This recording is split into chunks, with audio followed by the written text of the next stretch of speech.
everyone, and welcome to week 6. So this week is about cultural competency. Say that quick 3 times in a row.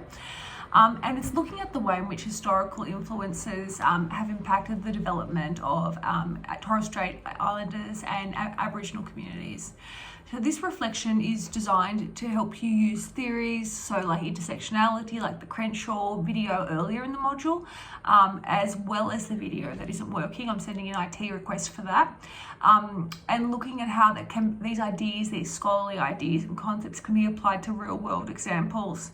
So this is probably going to provide inspiration for assignment 2B, which is the 3rd and 4th journals. So first step is to review this module's reading, which is Engaging Communities from Menzies and Gilbert, and think about the importance of understanding historical discrimination towards Indigenous cultures in order to create communities of engagement and empowerment. I think the work of Paulo Freire here is also very helpful with Pedagogy of the Oppressed. I know a few of you probably already know about this theory, but I'll write down the name as well, take a look at it. So kind of like a radical social work theory in terms of the only way that real change and real empowerment can happen is from a grassroots perspective and very much bottom up, and not from like a paternalistic government mandated practice in terms of looking down.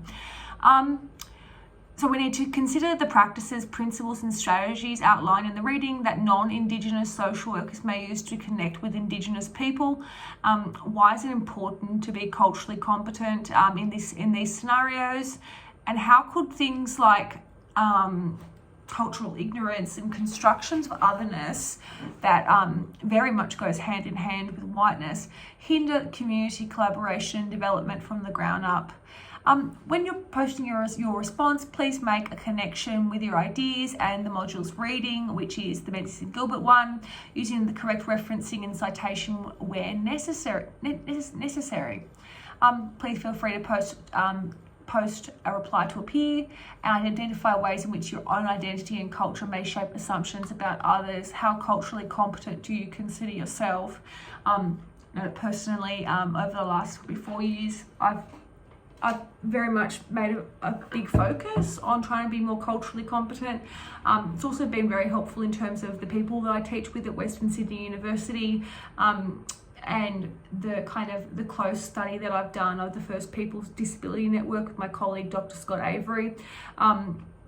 Fascinating work in terms of the way in which indigeneity and disability intersect, and what it kind of creates, and the way in which community can kind of step in and fill gaps, assist and support from the ground up. Okay, I'm looking forward to seeing what you all have, and I'll get onto that IT issue in terms of the video. Okay, thanks.